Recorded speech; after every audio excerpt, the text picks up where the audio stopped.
Ladies and gentlemen, welcome to Voice of Reason Radio. We live on the radio as well at VOR-Ep2.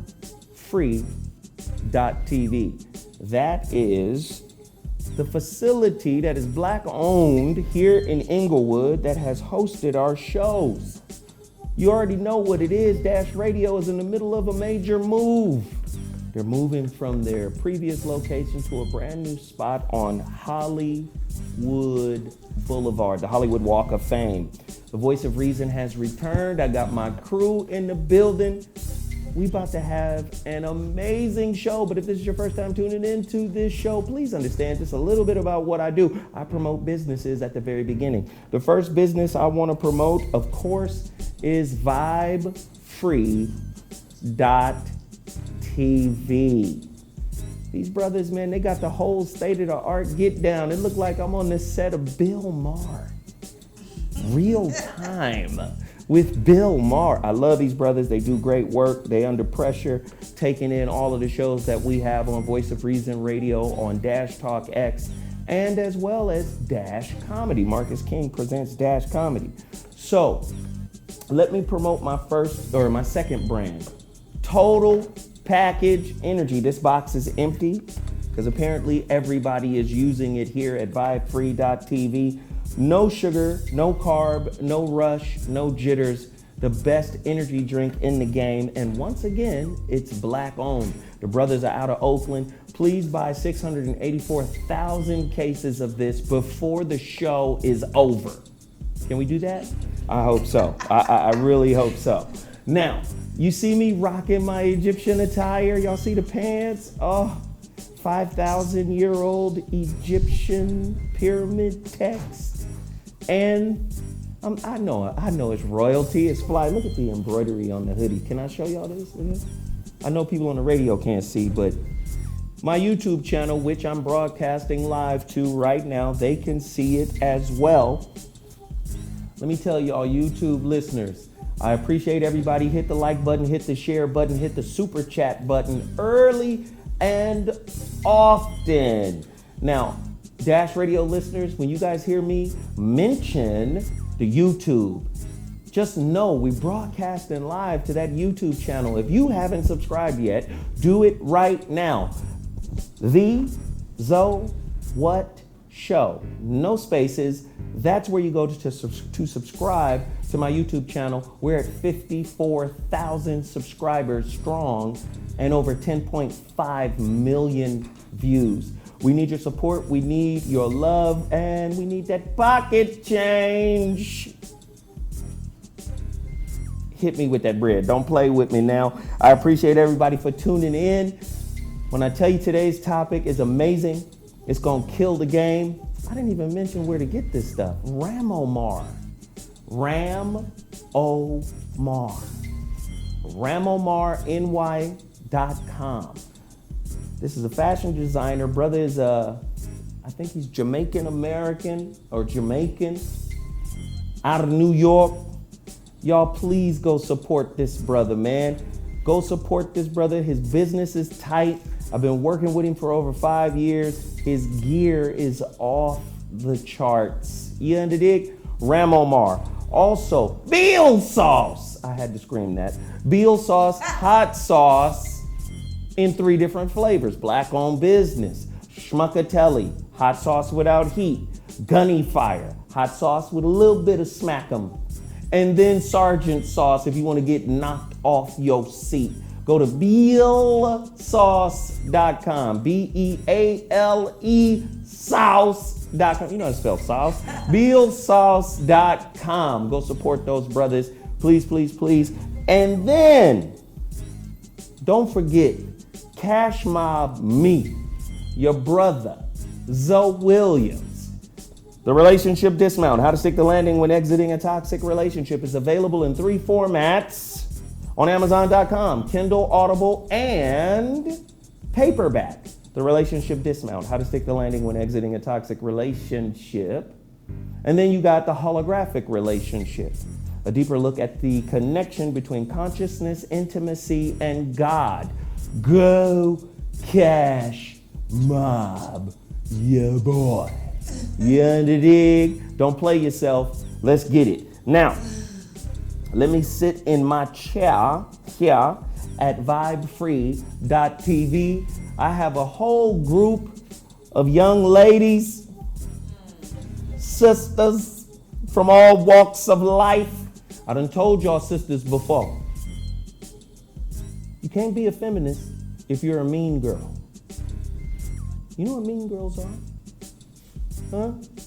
You can't be catty and hating on sisters and hating on each other, but then trying to unify for equality. If relationship is a mirror, that same ugliness y'all show to each other is going to manifest in your relationship with men. You under dig? I know you don't like to hear it, but I got to tell you the truth. So we got a gang of sisters in here that's ready to cook with olive oil, i.e. grease, right? We got a dope topic tonight, and I want to hear from the ladies. I want to hear their insight because that's what the Voice of Reason is. It is a female roundtable that is moderated by a man. I know it sounds crazy, but the only thing I'm here to do is stop you from lying.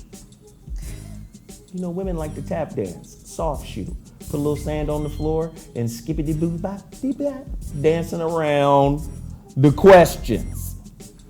We're not going to tolerate it today. Today's topic, without further ado, are you down like 4 flat tires? When it comes to love and relationship, ladies, we live in a new day. Commitment is rare. Commitment is fleeting. Are we dating for outcomes or are we dating the person? Do we really like the person? Do we really want the person? Or is the person there to facilitate what we want? And if we don't get what we want, is that person, i.e. the dude, useless? I know these, hey, listen, I got a whole shit ton of questions. Are you ready? Question number 1, are you genuinely committed to the fulfillment of self-centered expectations or your partner? It's really that simple. Are you more committed to your self-centered expectations or are you more committed to your partner? Ladies, I want to know the truth about this. True or false, commitment issues in relationships are nothing new. However, our understanding of how the fear of commitment for some people can be paralyzing. It has increased. Why are so many people scared to jump in? Why are so many people scared to be vulnerable? Why are so many people scaredy cats? I'm sorry. True or false? People with a commitment phobia. No, I ain't gonna read that. True or false? People who have commitment issues, i.e. commitment phobias, or relationship anxiety generally have a severe problem staying in a relationship for a long time. I want to know why. Why do modern day relationships seem so challenging today? Why are they so difficult? I know nobody is born with a manual. You don't get a manual for being a human. Some people think you get the Bible as a manual. Wrong. Some people think the Quran is a manual for humanity. Wrong. Some people think all of these religions are manuals for humanity, and they're not. I'm sorry. They're not. Now, the ladies might disagree. I don't give 2 shakes of a fat rat's ass if they do. However, I'm going to ask these questions. What are the biggest problems in modern day relationships? True or false? To a great extent, relationships have become all about reaching milestones and outcomes. If you're not dating me, if you dating an outcome, I don't want you. And there's a lot of men out here that don't want that. We want somebody who wants us, not what we can provide. And provision doesn't have to do just with a wallet. Sometimes you want somebody to be the vanguard or the security guard of your insecurities, of your unhealed trauma. I'm not going to stand guard for what you need to work on. And we're ready, ladies. We got Mimi in the building. What's up, y'all? OG Mimi Dukes, keeping it real with Mimi. That's right. Thursday nights, 8 p.m. on Accelerated Radio. That's right, 7 p.m. to 8 p.m. That's right. You underdig? 7 p.m. to 8 p.m. 1 hour of slaptasticness. That's right. Yes, I underdig. Yes. Next to her, we have Mrs. Interjection herself. Interjection. Hi, y'all. Peaches, a.k.a. Well, her name is Donnie Keith. What's up, y'all? But the crew done named her as Peaches. Yep, it's stuck with me. Y'all done named me Peaches. What's now. your real name, nigga? Donnie Donnie. Keith. And what's your handle? Your IG handles, all that. Donnie Keith Comedy. That's it. Just my name. So they Donnie can't Keith can't Comedy. search Peaches? Nah. You're not gonna embrace Peaches? Now on the aunties, you can search me as Auntie Peaches because I hashtag. So you're trying to confuse everybody? Oh, that's fine. No, that's a character. That's one of my alter egos. I mean, it's fine. Don't make Peaches act up today. You started it. You Okay. created this monster, though. I did? Okay, cool. True or false, love is more than excitement and euphoria, but people lose their patience as soon as the excitement slows down. True or false? And then our next guest. Because the mean girls who always talk shit. So you be having people, the women on your show can't pedal as fast as you. And it's always coming from women. The hate y'all get come from women. We know. Oh, the women Love on you, your thank Mwah. What would we do without you? Thank you. Yeah. I love you anyway. We got a sister on the show. I met her during the Men's Empowerment with KJLH. Very insightful sister. She's a psychotherapist. Let's see the mean girls jump on her. Yeah. Her name is Mayumi. I love the name. Could you tell people what the name is again? What it is, my name means truth, beauty, and reason. She about to slap people upside the dome piece on their way home from Jones Beach. You underdig? Mayumi. And what are the letters after your name? Licensed clinical social worker, LCS. Yep, here we go, ladies and gentlemen. True or false, many people nowadays would instead run away at the first sign of a crack in the relationship than try to mend it. We got runners today. We got runaway relationship slaves today.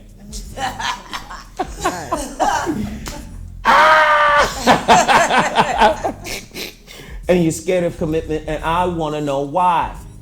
Why you scared to be responsible for the love you seek? You asked for it. All right, here we go. Voice of Reason Radio live on Dash Radio here at vibefrequency.tv. Ladies, you have heard the framing of the topic. I want to ask all the ladies a simple question. Have you ever been afraid of commitment, Mimi? Yes. Why? Because I wasn't sure if I was really making the right decision. And the reason I felt that way is because sometimes we make poor decisions. We could be doing things based on, how someone makes us feel, but maybe in other ways may not be the one for you. So I think that I get afraid when I'm not really sure, and then I overthink things. Mm-hmm. You know what I'm saying? And I think that's a pretty bad situation when I overthink it. Really? That's fair. Overthinking. I overthink things. I sort it out, and then I overthink it, and then sometimes that could be good or bad. I mean, I could dig into the overthinking. Why do you overthink? I overthink because I think that's how I process life in general. So anything that I do, I always have two outcomes. If I'm applying for something, I always have a second thing I'm going to do if that didn't go through. Mm-hmm. I know how I am. I have a very interesting process. How I might get mad, I might get upset. It may really, I really believe in this. It may take me back a minute. So what I do is I overthink everything. You know what I'm saying? If I'm going for a job, I think, hey, how far is it? You know what I'm saying? What kind of company is this? I think everything over and over again. So it's actually a good thing But I think in relationship, perhaps it may not be good because maybe you're overthinking, digging into something that's not even what you're looking at. And in that case, that could be pretty bad. It's not, it's not like a job. It's, it's this and then it's that. It's like a relationship. So each person is different. And just because you see signs doesn't mean they have the same symptoms that the other person had. If you look at it in that term. I could smoke a bag of that if I smoked. Dope. Donnie Keith. Yeah, I've been scared of commitment quite a few times. I'm scared of commitment all the time.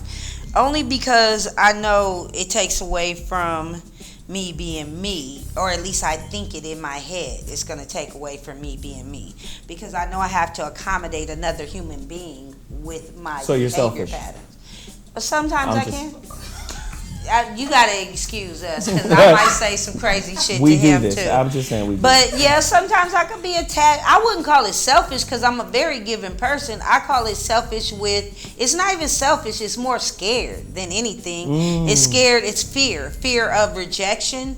Maybe I'm scared if I get too deep with a person because I'm a Scorpio. I'm diving fucking to the bottom of the ocean with your ass nigga. So if you piss me off, it's gonna hurt me. And then I'm one of them people that have to heal. I gotta go into a shell and I ain't gonna fuck with nobody for a while. Hector gonna be all back in my life and shit. If y'all didn't remember Hector, this is him. And I've been trying to eliminate Hector from my life. But, you gotta trust the nigga to do that. Hector is more reliable than relationships? Is that what you're telling me? Yes, because Hector doesn't give you attitude. Hector there every day. You can cook for Hector. You can cook with Hector. Hector can't eat. Well, he does. Yeah. He eats. Wow. I mean, you gotta lick the food off the fingers eventually. I'm just saying. I'm serious, damn it. I'm serious. I'm scared because I don't want to get hurt. There, I said it. Got it. There we go. Now that's the real. Mayumi. Yes. I know. I understand. I know what it is that you're going through right now. We're good. So, have I ever been scared of commitment? Yes. And why? Yes, I have, and it was because of a past experience when I was. So it was something I had experienced with someone, and after that, I was fearful that I would experience that again, or was untrusting of people, and so because of that one experience, it kind of made me shy away from committing myself. Wow. So is commitment, the fear of commitment, is it about a sense of I'm not going to get what I want anyway, or I'm going to get more of what I don't want? Is that at the root of it? I feel like it's more of a fear of I don't want to feel that way. I think it's a fear of a feeling. Yeah. Not Say so more. much of, what may or may not. I mean, people in our own families hurt us from time to time. So I think, you can't set the bar, expect people not to disappoint you, hopefully not intentionally. However, I think it's more of a fear of vulnerable feelings such as hurt or disappointment or betrayal. And those are things that are parts of life, but we don't want to experience them when it comes to romantic relationships. So I think it's the fear of the feeling. Because it hurts. And you can't do nothing about it. You just kind of got to deal with it. I don't think I fear the feeling. I think I fear the healing part.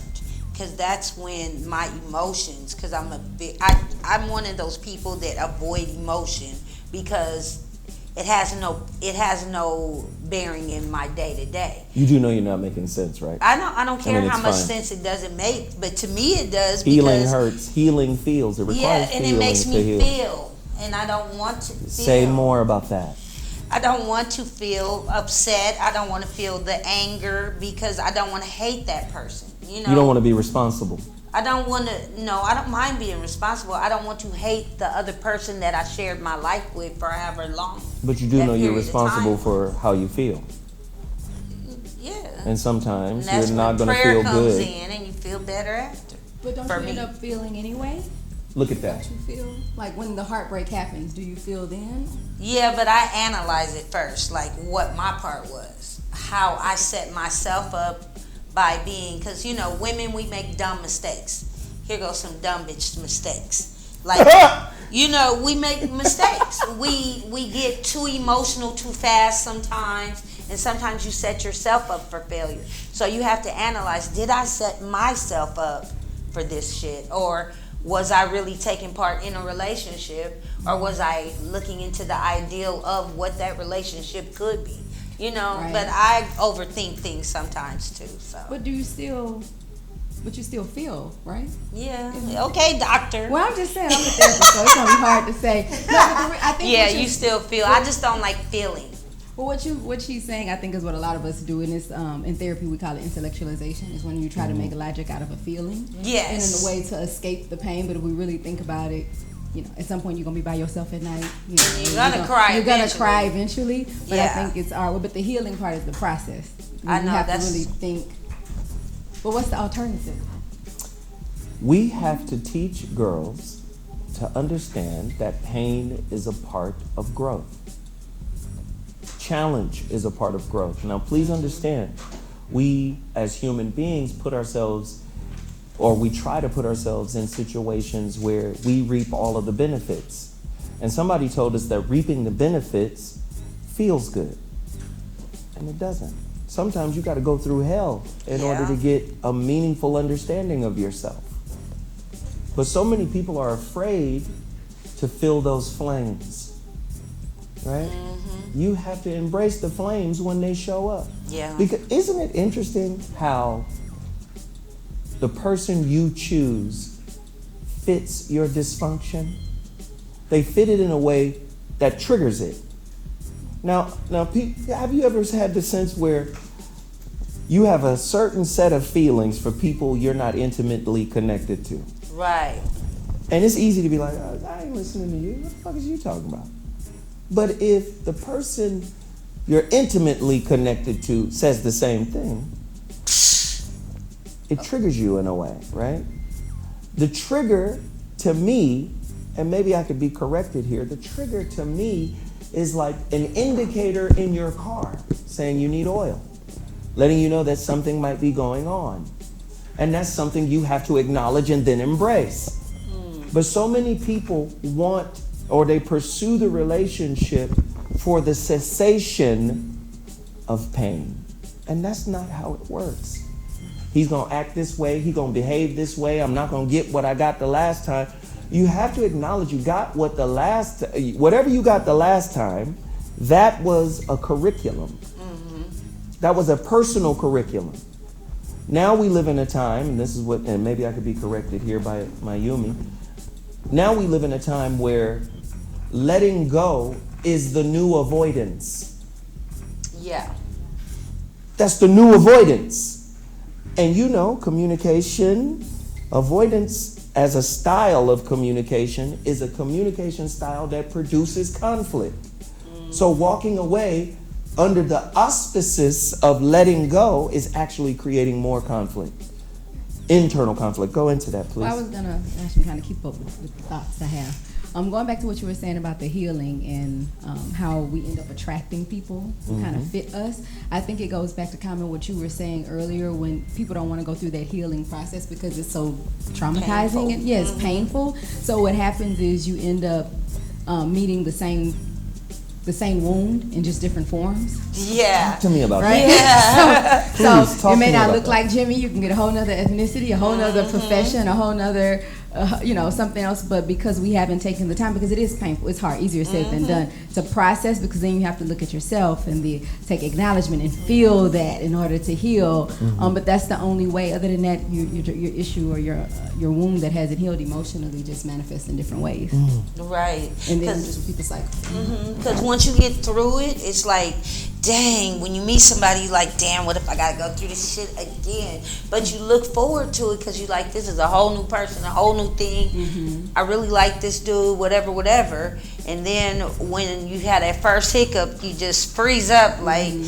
But I mean, I'm grown enough and woke enough to have already been through enough to know to ride it. Smooth, this like. is my wave right now.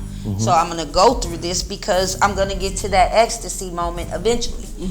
With that person, or with that person, whoever I'm supposed to be with. But it's just that pain part. Relationships are like being in the military. You have ranks. Somebody just got recruited. Somebody is on the front line. Someone's a general. Somebody's a sergeant. Somebody's got several stripes. I think when problems arise, who is that person in your life? If you are the person with one stripe, or you are new in this relationship, you don't even have a stripe yet, you just got recruited, and then you see red signs or red flags, then you're quicker to run. If you're in a relationship and you have years vested, and they're a general in your life, and they've got several stripes, then that person can get away with a lot of things. Because in your life, that's who they are. Because there's some women that, I don't care if they're in an abusive relationship, because I know some of the clients that I have currently, and they will not leave the relationships because those people in their minds are generals. Where someone else would have left that. Like, I'm not going for that. But it's however that person feels about that person is how they act, to relate to that feeling, I think. You know what I'm saying? 'Cause if you really love them, you're gonna stay. People, you've seen abusive relationships, women that are getting beaten and they stay. Mayumi. Well, just because you love someone doesn't mean you need to be with them. Oh, Talk absolutely. more about that. I think that's where people get it misconstrued, that because I love you means I have to be with you. I can love a person. We love cheesecake. It doesn't mean we need to eat it every day. Right. So I think it comes with loving yourself, because when I love someone else more than I love myself, then that becomes the issue, because then your needs go before mine, your wants go before mine. Does your expectations get in the way of actually loving yourself? Because I believe people are more focused on what they get as opposed to what they discover internally. That's a harder job, to go inside and go, I got this from mama, I got this from daddy, I got this from granddad, so that's a journey. Now that's the real fucking championship right there. That's the victory. But so many people are afraid of that war. They'd rather say, let me accumulate some external things, whether it be a relationship that's designed to protect my coping mechanism. I want to know, are these the root causes that prevent us from committing to relationship? Mayumi. No, I agree with you. I think it's hard for a person to look at themselves. I think it's one of the reasons that people don't really care for going to therapy, because it's the 1 hour out of the week, if not more, where you totally have to focus on yourself. And I think people are easily distract themselves with going out, with company, with relationships, with Stimulation. Stimulation. Right, but when you have to look at yourself, it's really an opportunity to be authentic. But we have so many people running away from themselves, and you don't see yourself clearly, so how can you possibly see anyone? How can you see clearly from a flawed mechanism? And so, so I think that takes work, and we're not taught to do that. Even in culturally and familiar. I mean, everybody here, how many times if you think back to your family, when something happened that everybody sat down and really talked about their part in it? Come on. Say more. That's funny, because it didn't happen. It doesn't happen. So it's not something that we're taught. And then all of a sudden you get in a relationship, and that's one of the key elements or the key foundations to a relationship. Can we discuss and take accountability? But if you have no reference point, then it goes to pointing fingers and blame and why you did me. Right, and you don't. Then you look for things to fill the void. Keep going. Right. Keep going. You look for things to fill the void, and you never end up being satisfied. Because how can you be satisfied if you don't know what you're looking for? What does self-satisfaction look like over satisfaction in relationship? How does one achieve self-satisfaction? I think you have to be clear on who you are. Here we go. Because if I don't know who I am, how do I know when I'm ever satisfied? Come on, here we go. I mean, that's my thought. Come on. If you don't know who Where you y'all are, at on that? Self-satisfaction, how do you get there? I already said I get self-satisfied. Seriously though, self-satisfaction to me Self-satisfaction. is That's what we do to you before the show. That's when I started. No, you know what? After my real hard breakup, what I did was I started painting, and when I inherited my grandfather's easel, that changed my whole outlook on things and what I did with my time. Because I didn't know I had it in me to even do something so big. But it took getting my heart broke and having that time to heal and going through that pain to where I could really just sit and focus and took it out on the canvas. And that made me internally, that was like my therapy actually. So art, that's good. And my comedy too. Yeah. Because I talk about it. Right.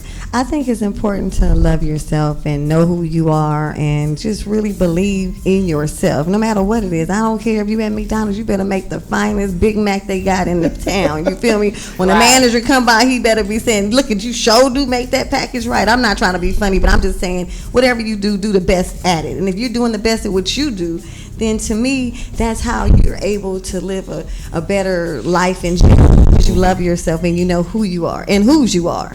And whose you are. That's right. So let me ask this, because people say, and you know this, you model your home, right? However the love was in the home, however the conflict resolution management skills were in the home, whatever level of toxicity or dysfunction in that home, those become like the foundational bedrock pieces of how you build your relationship view. And I hear people say oftentimes, you can't love unless you have an example of love, right? My question is it possible to discover self-love if you didn't get it from a parent? Yes. Yes. Absolutely. I want to hear everybody's response to that. So, for me, I mean, you're talking about me. You know what I'm saying? I mean, you're talking about a person who, of course, my father loved me and my mother loved me, but I wasn't raised in the home and I was from place to place. And so, therefore, I wasn't really taught the way everyone else is taught. You feel me? But even through me going through that, I learned so much. I became ahead of the class because of my bumps and bruises and because I had no one to turn to.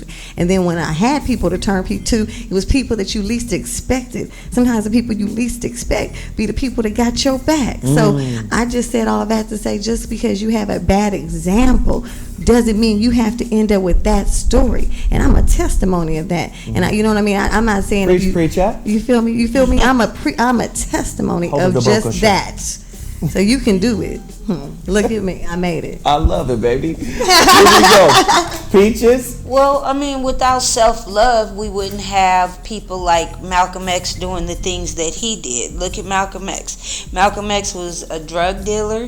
He was a fuck up. His mama was insane. It was a lot of factors that kind of messed off his life. And then look what he did with his life. So, I mean, I could look at him. I could look at so many great people and say, hey, look how they changed their lives, So I can't say that you can't find love if you were never taught love. My family was dysfunctional than a motherfucker, but we had one thing, and that was love. We didn't have much else, but we had love. Now, you might not eat tonight, and the lights might be off, but we love you with this candlelight going. Mayumi? Self-love. And this top rubbish.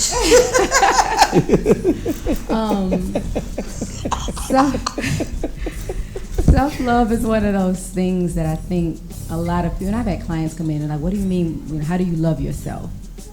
And I think that if you take time to learn yourself, and what I mean is peel back the layers, kind of what we were talking about, to learn yourself, to get to know all aspects of yourself, acknowledge the right, the good, the bad, the ugly, and start to peel back those layers. I think that's where self-love begins. Because as soon as I can accept my self-flaws and all, as soon as I can look at what I've been through, is not comparing myself to others. It's not it's not based on how many likes you get or how many people are in your DM or how many people are calling and all of those things. It starts with me and me being able to appreciate my flaws, to recognize that there's no such thing as perfection, to embrace my growth, my opportunities for growth, even the heartaches, to be able to sit and say, oh man, that stuff hurt, but I got through it and this is what I learned from it. Because a lot of people look at the healing process, it's so tedious, but they forget that it's what develops awareness of red flags. Exactly. So if you never take the time to go through that healing process, then you won't ever recognize the red flags, quote unquote, and then you end up in the same situation. So it sucks, absolutely, but it creates an opportunity for you to avoid certain situations in the future. I kind of got off topic. Yeah, self-love. Could I ask you guys, both of you, what about the people that see the red flags and they keep living for those flags? These are the women we're dealing with most of the time. Is the ones that New ideas. We need new ideas. okay. red flags are textbooks. We got to. So many people see the word red flag or hear the term red flag and understand the connotation of it, and they see it as, oh, that's something to be avoided. I think I would need to reword it more, victimizing themselves, like keep putting themselves through the same. But again, reconstituting an unfinished relationship is how relationship is designed spiritually. You're reconstituting an unfinished course.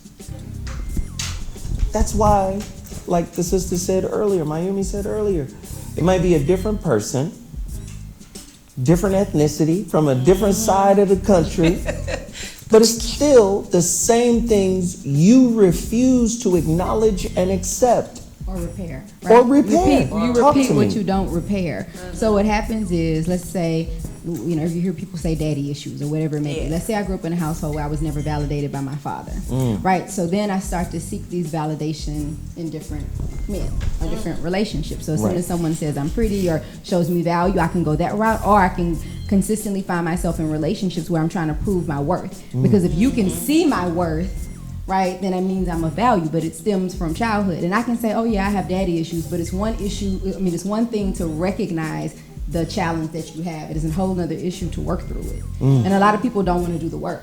I have people that can identify it all the time, but the work is the choosing something different. It's seeing Jason, knowing Jason isn't right for you, and actively making a choice that's uncomfortable to do something different. And a lot of people don't want to make that choice. But my Yeah, that question always confuses comes back to, why is Jason here again? I think it goes back to, I'm trying to think of an analogy. 'Cause We grow up with what we grew up with, so it's familiar. Right. You know, if go you, into that. So if I grew up in a household where, you know, soul food, then I'm gonna smell it and I'm gonna sense it, and I naturally navigate towards it. So we can't change our childhood. There's things that we naturally navigate towards just because of the environment we were raised Right. in, the people we were exposed to, the situations we were exposed to. But the growth comes from recognizing, oh, I feel this way about him because that's that wound from the past. And okay, so I know that I need to maybe take a different route, or I need to. It's no different than if you grew up in a household drinking and you know you were alcoholic. If you are attracted to the party going. scene, Yes, keep right, going, keep right, going. you It's have to make a inevitable. choice to say, like, okay, I probably shouldn't go over here because all they're doing is taking shots over here. Let me make an active choice to go over here. I mean, naturally be drawn to those people because that's why. I mean, that's Yeah. human nature. When people get out of prison, they naturally navigate. You know, so it's really making active choices, and that's what makes it hard because some people are comfortable in their discomfort because it's familiar. Keep going. I want Right? you to go there. Keep going. That's That's the beans and answer. greens right there. Let's go. People are comfortable in their discomfort because it's familiar. And it's easy to slip into that. And all of us are human. So whatever our past wounds, sometimes you slip into it and before you know, you're like, oh man, I'm here. But the difference is, do you get up and get out and make the different choices? And sometimes those choices are very difficult because it causes people to talk about us. It causes people to maybe, shame us, make us feel guilty about Right. things. But we have to be so comfortable in ourselves, and that's where self-love comes in. Because if I know I'm making a choice that's healthy for me, you can call me a B, you can say I'm stuck up, you can say, whatever you want. But that's more about them projecting their issues on you to get you where you need to be. But I do believe in vibration and frequency and energy and consciousness. Okay. And at the end of the day, if you've made a certain level of vibration or energy comfortable, even if it's discomfort, even if it's familiar, like this is what I'm used to, this is what I know. I believe that these red flags show up spiritually. Because red flags are indicators, just like the car metaphor, the car analogy. It's an indicator. It's saying, check engine. Yes, and of course you have the power to say, especially if you grew up a little bit, if you have the power to say, oh, okay, that's what this means. Because people think choosing is easy too, and it's not. Choice is difficult too. So a lot of times the universe will check you by sending these flags just to say, are you still on your square? You still know yourself? You still love yourself? Let's see how you respond when this stimulus is in your sphere, right? So, and I'm not saying that to disagree. I'm just saying I believe even red flags have a spiritual purpose for relationships. Right. Right? It's like, am I still attracted to this kind of person? Is this person still my Linus blanket? Right. That's an interesting way to look at it, right? And that's why I said we need new ideas about relationships, because I don't advocate staying in relationships that demean your spirit. Right. I don't advocate that. If your spirit is being demeaned, if you're being demeaned, if you're being disrespected, if you're being violated physically and emotionally, then yeah, you got to get out of that situation. But if you're being challenged, because we live in a society where if you challenge a person's spirit, that's being labeled under disrespect. That's being labeled under abuse. What do I mean by challenging a person's spirit? If you get with somebody and you call them on their selfishness, we got to be able to call each other out on certain things that we do that challenge the relationship, right? That challenges the health of the relationship. And you see that as a personal attack. How do we deal with that? Okay, so two things come to mind when I hear you say that. One is when you say reframe, like change relationships, our view of relationships, it goes back to vulnerability. And in order for me to say, you're right, I am being selfish, that requires me to be humble and takes a certain amount of vulnerability. And that's something that people don't always want to do. Right. Because vulnerability is looked at as weakness. And in reframing that, I feel like vulnerability is such an opportunity to grow, and it's such an opportunity. It creates the opportunity to connect on a deeper level with someone. So, and when we foster in a relationship, I can be open and honest with you. You can be open and honest with me, and we're able to get through these rough patches. How much more authentic is the relationship? Dr. Mark Goulston told me this before. He said sometimes you got to have a knockdown, drag-out fight without hurting each other and physically, to be able to see where you really stand as a relationship. He said many relationships rebound greatly after going through something together that tried both of you. And then once you came out on the other end and you saw that person was still there and still riding with you and you were still riding for them, the relationship intensifies and strengthens. The bond strengthens. Am I incorrect, or where are we there? How do you guys feel about that? But I think it's coming from a place of love. I think the issue is we ask people to be vulnerable, but we come from a place of criticism and being critiquing when we want to share with someone something about themselves. So we use it against them. That's not vulnerability. That's using what you know as a whipping board, to get somebody to navigate in your direction. So but true vulnerability is coming from a place of love, where the relationship, both of you are looking at the relationship as the thing you're trying to save. So it's not taken personal, or it's your fault, or it's my fault. It's what's happening between us, or what I'm doing is impacting the relationship, and this is what we're trying to preserve. Looking at the relationship as a separate entity versus, everything's your fault. Do you guys think black men have a problem committing to black women? I think black men have a problem committing, period, because women make it so easy for them to have so many choices as far as sexually. And this social media, all of that, it just changed relationships. I feel sorry for millennials, honestly, because they don't get to experience the euphoria of courtship. They don't get to experience the euphoria of a guy bringing you a mixtape, or a guy bringing you... We don't have tapes no more. Or whatever it is. I'm just saying. He could make you a little floppy disk, a little disc thingamajig. Whatever the case, it's technology. Send her a song.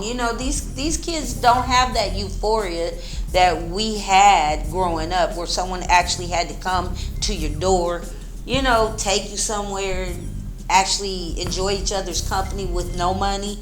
It's all transactional with them, and it's so easy. They can just click online, get one off, and go on through the day.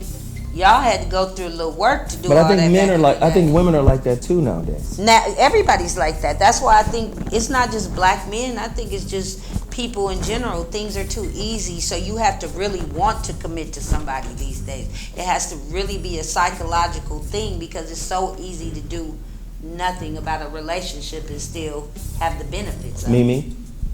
I feel like when you have a real connection with somebody, a real bond, then it's hard to break it, but it's so easy. Social media, just driving down the street, going to the grocery store, it's just so easy for people to try to talk to you, to try to, get into your life, whether you know them or not. And so I said that to say it's so easy for distractions, but I think that real love and real integrity and intention in a relationship, that relationship can work. I know some guys, even though there's guys that do date a lot of women, but I know some guys that are friends of mine, just guy friends, and they're pretty faithful to their girls. Like, they don't go out looking for women. When they go out with their buddies, that's exactly what it is. They out with their homies. But then there are some guys, when they go out, they looking to get new numbers in the Rolodex. So it's just different types of people. And I think that I just really want to say that because there's good guys out there. Right. It really is. Right. They need the good woman to match. How about that, Mayumi? When I think, I'm just sitting here pondering your question in terms of, is it hard for black men to date black women? Mm-hmm. And the first thought that comes to mind is, are we taught to love one another as black men and black women? Talk to me about it. Because if I think about it, and this doesn't apply to everybody, so, if we think of single parent households and things of that nature, so as a black woman, you're raised to be independent, mostly, to not depend on anyone, to not be vulnerable, to, that's from a gender perspective, and we talk about African American women from a racial perspective. And then black men are raised to be, providers, so if I never get to see what it's like to be vulnerable, and it's not about being submissive and you have to walk with your tail tucked between your legs, but if I'm not ever taught, or I never see what healthy communication looks like, or what healthy vulnerability looks like, and the sharing of independence, people think that being dependent is a negative thing. And I guess it's the context that you look at it in. It doesn't, I'm not gonna go there, that'll be a whole different thing. But I don't know if we're taught to allow for each other's strengths and or be there for each other's areas of development. Just That's because Interesting.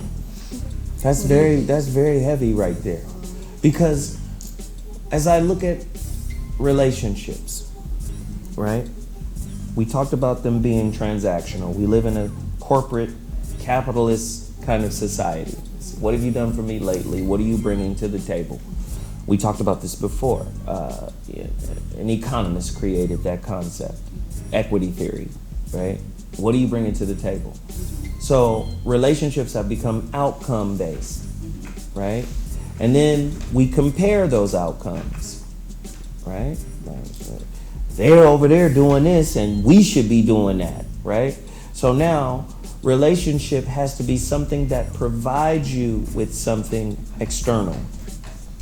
It's an accumulation kind of vehicle, right? Well, I guess when I hear you say that, what happens is the value of your relationship becomes based on, are you keeping up with everyone else? It becomes an external model, not an internal thing that we're working on with us. It's our relationship is good if we match this over here. Everything outside versus our relationship is good if your needs are met and my needs are met and your emotional vulnerabilities are respected and mine are respected and we're building something within us. The comparison meter is external. So but who is really responsible for meeting your needs? You are. You. But we're not taught that. Right, we're not taught that, and we're not taught directly. That goes back to what we were saying earlier in terms of knowing yourself. I don't know what I need if I don't take the time to look at myself and see what fills me up. And how can I possibly articulate that to you if I don't know it for myself? So then it changes. So this month is, won't you put gas in the car? And next month is, oh, well, you don't buy me flowers. And the next month is, well, I take care of all the bills by myself. And it keeps changing because there's no solid foundation of what I'm... Right. Instead of you doing that yourself. If you like flowers, go buy them every Sunday like I do. I put flowers on my table every Sunday because I like flowers. I don't expect a man to do that for me, and I'm not going to sit there and go, you see, I like flowers, nigga. You ain't even bought me no damn flowers. But I'm not gonna do that. But again, if it's all in you, who taught us to search outside of you for anything? And I'm talking about at the highest level. again, you've seen me separate relationships into two categories, right? You have the social benchmarks that we've been taught, right? This is what you should go after. This is what you should have. This is what makes a relationship good. Or you have a better chance of the relationship being good if you have these things. Whatever these things may be. Money, a home, gainful employment, education. So there's the social benchmark. For the social benchmark, I label it diet. It's not the uncut. It's not the real essential thing that makes people happy. This is why you see multimillionaires who have spent most of their lives dogging the world to get there, and then once they get there, they go, wow, this is not fulfilling. So then it becomes an internal movement. Let me discover myself. Let me discover the meaning of life. You know, for those people, you hear a lot of people who used to be broke, got bread, and then their perspective changed. They go, oh, money ain't everything. But before they had it, money was everything. Now, from the spirit side of relationships, the only thing that really is to be gained is meaning. Is meaning. And so many people have the relationship, but don't have the meaning. You have what the relationship provides because you've created social standards, or you've adopted these social standards. I keep telling you, that's the diet side. That's the illusory side. The substantive side of relationships is spirit-based. How many people recognize when they're in a 9-year cycle? On the spirit level. Wow, the thing I didn't deal with 9 years ago has just resurfaced. In another human being. Do you understand what I'm saying? Like, most people do not understand that that's where the meaning is. That's where the revelation is. And where the revelation is, there's growth. But you're not going to get it for free. So when I hear people like K. Michelle, when I hear people, and this is not picking on her or anything like that, but when I hear people say things and blame the world, I'm saying you were put here spiritually to go through some shit. Right? You go through it. Now, what you get out of going through it is based off of your perspective, what you modeled. But at some point, you got to step outside of the model and evaluate the model. Are there chinks in the armor of the model? What don't I like about my mama? Right. Because I got this model from her. Or what don't I understand or disapprove of my father? Because I got a piece of that from him. How do you step outside of the model? I will say, you know, when you grow up like I did, I watched my mother, who was a background singer with Shirelles, and she was, you know, she did a lot of stuff. She was every kind of drug addict you could think of over the years. So growing up with that type of model, and she was an alpha female in that. She abused her men. You know, she was like Stacey Dash. I'm going to jail for beating this nigga ass. She was one of those females. So growing up like that, I saw that, and my dad was the epitome of alpha male. So here you have two strong entities, and every aunt, uncle, everybody around me was just like them. So I learned how to be aggressive, but also I learned where I need to be passive, because I mean, I just observed, and I think common sense, which is something everybody doesn't have, is what guides us into what your question was. How do you know to go outside? It's because God put that spirit in you to know. It's a consciousness.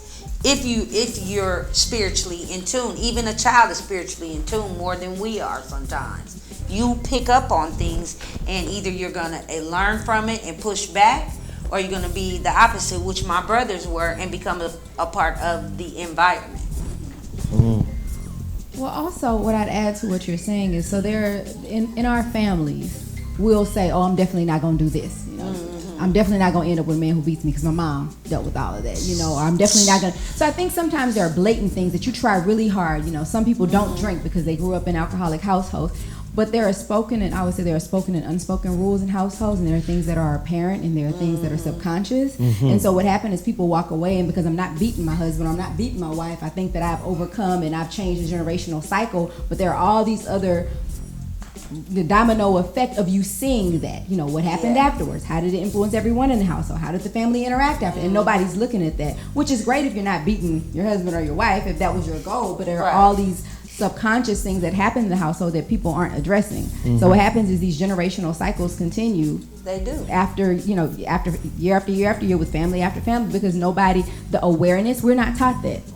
No. If we think from the first time you're small, you're showing your parents a picture and looking for gratification. And then a part of it is just human nature. You know, it feels good. You got to raise, it feels good. You know, it feels good when you accomplish things. But from kindergarten, there's the colors on the wall. It's external. How are you acting? Right. You know, how it's not in our system, our family system, our education system, in any system. I mean, way back in the day when we have Girl Scouts and stuff like that from my day that taught character. Today you don't. But there are not things that are in place on a consistent level because there are a lot of dysfunctional families. Grandma, we just don't know what we don't know. So looking at yourself is not something that, looking at yourself on a selfie, yeah. But looking at who you are and really questioning, that's not something that's embedded in our culture. No. Unless you actually be exposed to something like this where you can. I think it's like what Zoe's question was. I think it's just something that's built inside us. You know right, you know wrong. You choose a side. You initially choose to do right and wrong. You know, I don't think people subconsciously say it just happened. You didn't accidentally do what you did. You did it on purpose because you made a thought to do it before you actually took an action. So I think that people have it built in them to choose to go outside of family to see maybe a different picture, you know, of what a family household might be. Because if you grow up in a fucked up environment, like you said, you grow out of, like me, I avoided certain things, but I couldn't avoid certain things. I saw my mama get her ass beat. I end up with a woman beater. My son's father was a woman beater. But that was my lesson. That shit never happened to me again. But some women keep going through it. They like a man to grab them up. I'm not that bitch. Once was enough for me. Okay, put your gloves on then. Nigga, no. No, but I think you said something that was very powerful about right and wrong. And right and wrong is subjective. I think most people are in the business of doing what's right for them. Whew. Damn what anybody else feels. Right.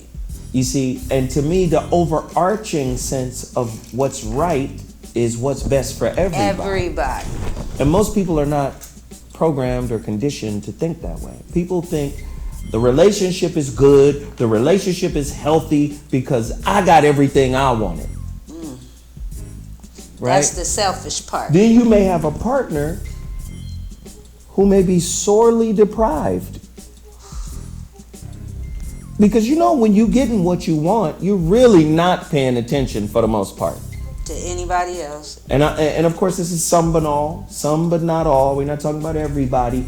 But for the most part, if a person is getting what they want out of a situation, they most of them are oblivious to everything else. Do you all feel that, so going back to, you know, the insight question, right? And you saying that it's a choice.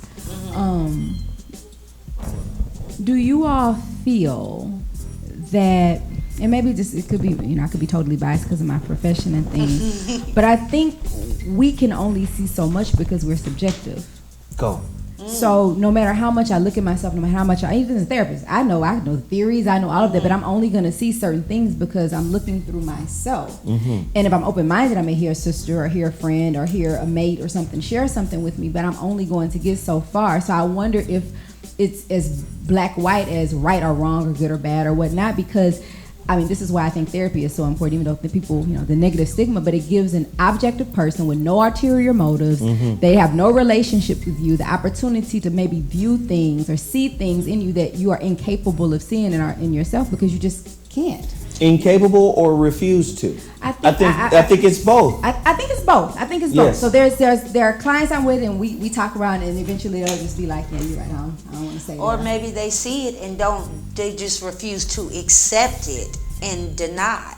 I agree with denial. I but think also, most people deny. Like when I listen to my friends talk about their relationships, and then he, and I'm like, well, what about you? What did you do, and why did you do what you did to A man trigger can't him? ask, what did you do? Yeah, but Women can ask each other that, but but a man can't say, what did you do? And a man should say, what did you do? Maybe if more men communicated that. No, men say that, but we get derided for saying Yeah. that. We get you're victim blaming. You're right. You just You're gotta right. be clear on that. Yeah, and yeah, you're right. But it's still like, oh, you can't always say it's someone else. You have to look at yourself eventually. No, I agree. I 100% agree with what you're saying. I do, like, yes, if you've been in the same relationship, I agree that's something different. But I do think on certain levels, when it comes to maybe some of the deeper issues into why people end up in repeated relationships, you don't know what you don't know, and you can't see what you can't see. It's like, they say a fish that's in water don't know it's in water, right? So that's when you come in here. So I feel like it's both sides. But then what comes up for me when I hear you talk is emotional maturity. Yeah, that's it right there. It's emotional maturity, being able to take a step back. And if someone is, I mean, there are certain words that I tell people to stay away from. You always, you never, because usually people go into defense mode and they just shut down and don't listen. Shut down. But it takes emotional maturity to be able to sit back and say, yeah, I messed up. And then we're talking about women. Men, I mean, I've been in situations, I've come a long way, in my life in terms of a few things done been went through down. a few things, had to mature. And I've been in situations where I've been dating someone or in a relationship, and I was wrong. Talk too much, and I was practicing my skills. I tell my clients to practice, and I was like, "You're right. I was out of line. I was totally wrong. Won't happen again. Next time I do this." And you know what the man says? They keep going on and on and on. I was just like, yeah. I apologize. Now see, he was a child. He wasn't ready for it. I don't think people are used to it. So it went on and on. And then part of me was like, oh God, this is what we put y'all through. So I had a whole nother appreciation for the going on. What's interesting about what you're saying is, and his response, I see that as childish. Because if he was grown within himself, if he was an adult within himself, whatever contrition you offered him and acknowledgement you offered him, that would have deaded the situation. Absolutely. Perfectly. But that He was recooking it the way a lot of women recook it. Right. That's because people they don't know. They're not used to it. It's kind of like the person who used to going back to the same guy. They get a nice guy. It's uncomfortable. It's so uncomfortable, and so they revert back to what you know because you have no replacement skill. He had never been in a relationship where someone acknowledged and took accountability. So what do? We're creatures of habit. We revert back to what we know. So even though I'm responding differently, he's responding or reacting as though I was the person going off. Yeah. And that happens both ways. So This is amazing. Ladies and gentlemen, you're listening to the Voice of Reason on VOR Radio. We're talking about commitment issues and why they're so prevalent today. We know the internet is on crack right now. So many options, so many IG options, DMs, and all types of fuckery is happening. We want to know why so many relationships have so many challenges and why so many people are afraid to commit. I can't commit to you until I've discovered and committed to the truth of what I am. So many people have an ideal self that they are projecting outward, that they want to attract a person. They want the ideal self, the projection, the simulation, the hologram, to attract the person they want, and they want those two holograms to interface. But relationship does not work like that. Relationship is going to see past that. I've always said relationship is a highly reflective classroom where the feedback you get from your partner is your personal curriculum. You have to do the work. The work is not on your partner. So many people say, if you would just do this, if you would just do that, the work is internal. Right. You can't go to work until you accept the curriculum. I am an asshole. I do come from a broken home. I don't have a good relationship with my father. This is all real shit. Yeah. I ain't seen my father since 1978. So you have to know that this is a part of what you walk into a relationship with, whether you present it from the beginning, the energy of it is there. Right away. I was just about to say that at the beginning of every relationship, it seems like that's when the most is revealed, because you're getting to know each other. You're telling each other stories about growing up and your people, and you're learning your friends, and you're learning so much about the person in the first probably 5 months of a relationship, and they're revealing who they are, but are you listening? They're still representing us. Their representatives still there. But if you really pay attention to what people tell you in the beginning of a relationship, is when you hear who they really are, like the broken home stuff. That's when you, as a woman, say, oh, I'm from a broken home too. But don't hold it against them. That's why your daddy wasn't around, nigga. Women do shit like that. We hold everything in a file cabinet to bling at your ass like a ninja star when we get mad. Like, what, nigga? To the balls, bitch. Oh, damn.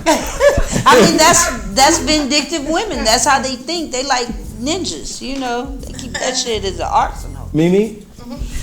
Oh man, I don't even know where to come in on that one, right? Because she started talking about arsenals and war. Nah. No, but a lot of times I think that everybody wants to blame someone else, and anything that they do, it's someone else's fault. It wouldn't have happened had they not did this, had they said this, had they did that.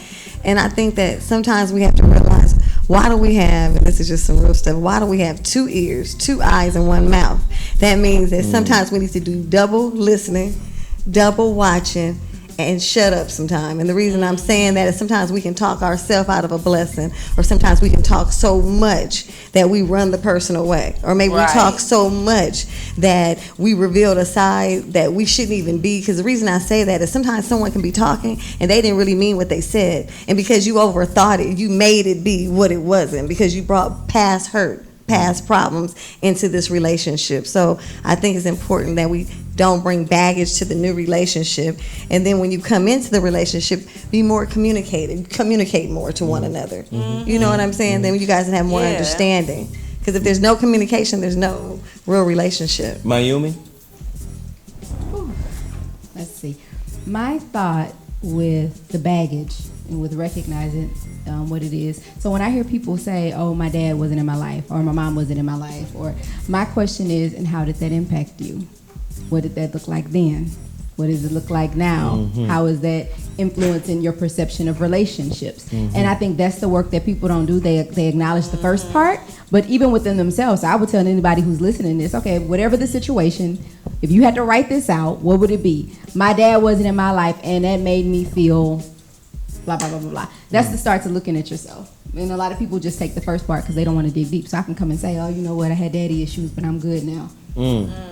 And then we in an argument later, and you're seeing how I'm responding, or I'm end up subconsciously acting in the same way. Mimi, I'm at Peaches. What I find mostly is that men find it easier to talk about their issues with their fathers than women do. I mean, this is just my experience. I feel like women are so guarded that we hide every fucking thing from everything and everybody, including ourselves, personally. I think that the problem is that men are more open about how they feel about their fathers, because those wounds are real for them. Even though our hurt is real too, but I think we reflected on all men that our daddies wasn't shit, or our daddy was this and we want him to be this. I think men are finding it easier to say, my mama wasn't here, my daddy wasn't here, and this is how I did this. Women, I just find that we sweep everything under the rug so much to where we're not being real with ourselves first, I wonder if you would agree with me. So I feel like men may acknowledge it quicker, but the processing piece is delayed. And I think maybe women process more. They talk with their girlfriends about it, but maybe the acknowledgement in the relationship isn't very clear. I love that. Brilliant. I don't think, I believe that. I don't, because I think a man will say it, but just like when they go, oh, yeah, he wasn't there. Well, forget that. They move on. But there's no processing of how it impacted them. So then you have someone who's processing and thinking about it but won't acknowledge. And then the person that's acknowledging and not processing. So everybody's missing the cue in terms of being I'd say I have to agree with you there. I Smoke agree. a whole bag of A that. whole blunt of that. Now I'm gonna come with mine. The shit you've been through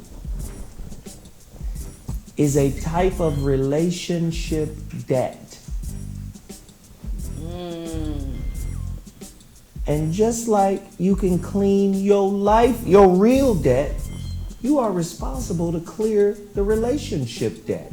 Wow. Now, relationship debt is not, it doesn't have a FICO score, okay? You can't pay bills to get that debt together. You pay in a different way. You Right. pay through what you go through and what you extrapolate from what you go through, right? And again, it challenges you to stop and say, how did this thing, what I went through, how did it elevate me? If you notice, a lot of people who have grown up through the process of relationship have oftentimes looked back at the worst relationship, and although it was the worst, I learned the most Yes. from this one. Hallelujah. Preaching tonight. You could tell people are expert runners because they say things like, when is this lesson gonna be over?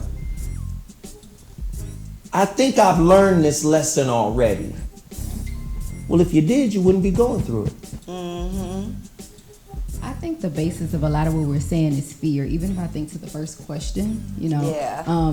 Mimi, you were talking about, trying to think of all the scenarios and, and that's kind of fear-based. I would term that as anxiety, right? You're trying to think of all the scenarios, all the things that could go wrong, and then have an answer for each of them so you reduce the chance of getting hurt, right? So it's fear-based. So whether it's the fear of being hurt, the fear of commitment because you don't want to have to go through the process. And I think a lot of times experiences, upbringing play a toll on our self-esteem.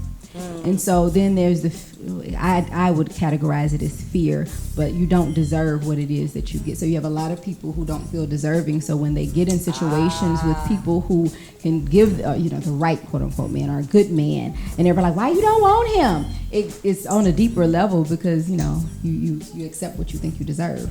You accept the love you think you deserve. So And that's so powerful. But could that come from, and I'm going to keep it spirit-based. Could that come from a spiritual knowing that you haven't done the work to deserve what you think you deserve? Do you see what I mean? Like, there's you, the ego. There's you, the person who lives in real space-time right now. But then there's the spirit side of you that connects you to a deeper meaning and a deeper knowing and a deeper understanding. And inside that spirit, whether it's intuition, whatever you want to call it, is saying, you got to do the work. If you want this, you must face me in here. Right. And couldn't the sense of, I'm not deserving of that, come from that place as well? I think for most people it comes from a superficial place. Yeah. I'm good, I'm straight, and I deserve better. Right. For most people, That's I think right. it comes from that space. that's distracting and avoidant, right? I don't have to look at myself as There long we as I go. have this criteria. Do you meet this? No, all right. I have my checkoff list. You But, see? Yeah. Right. But I agree with you. I think it could be that as well. And I think that's, as well. I think for the majority of us, because a lot of us don't have spiritual practices. We talked about this earlier. When we, like you said, at the home, let's sit down and talk, right, about this family and how we relate to each other and people on the outside. Now, my mother, back in the day, we talked about this before. We did what was called devotion, where we all come together. She pull out the Bible and we read some verses and she, talk about God and all of this.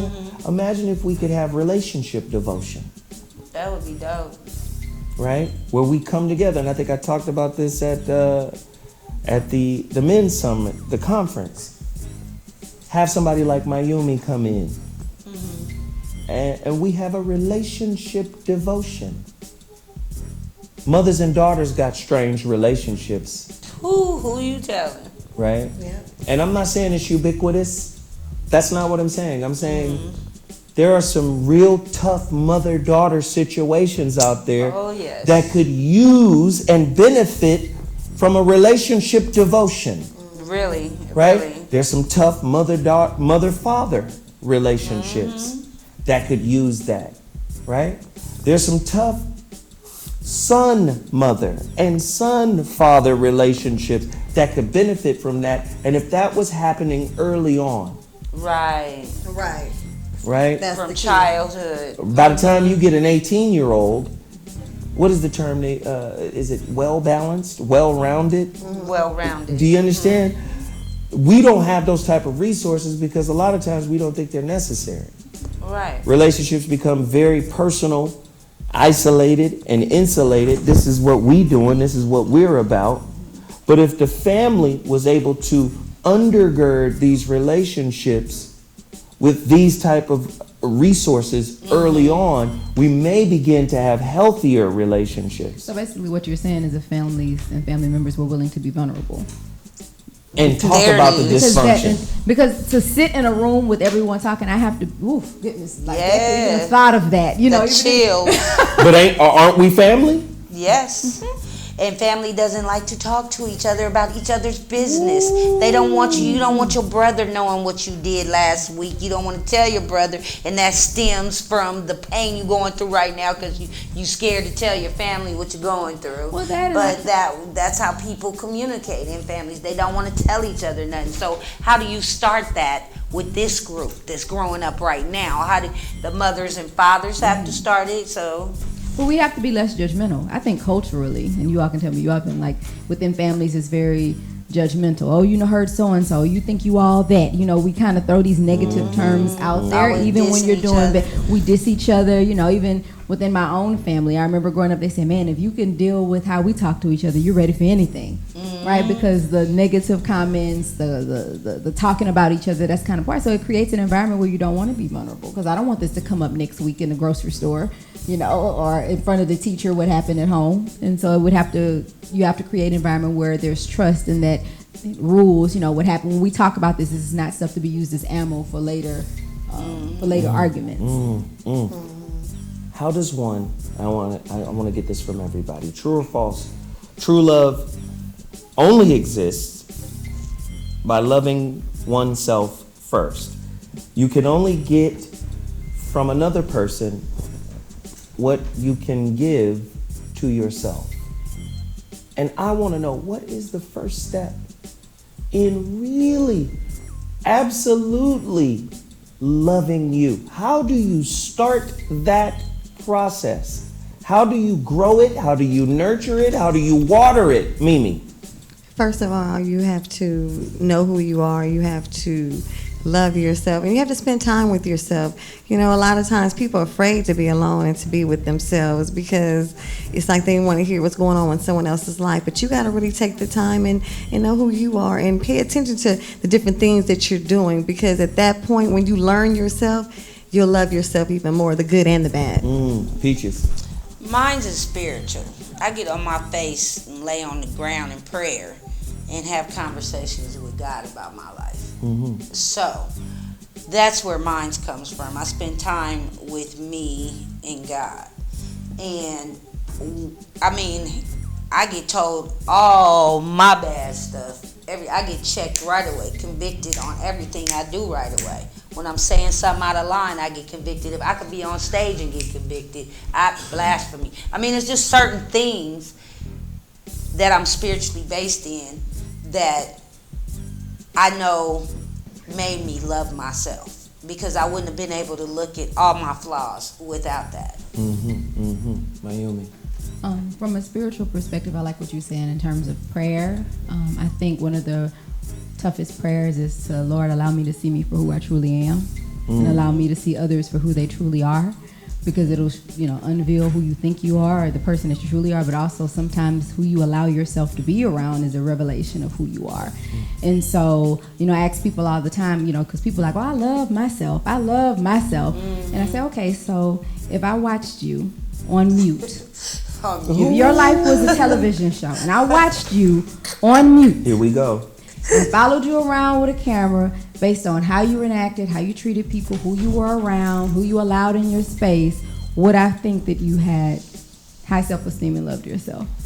And most people can't answer. Damn. So I would say start there.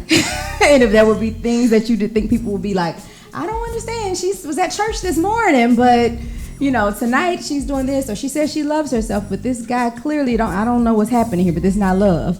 Then that may be a telltale sign that you may need to look.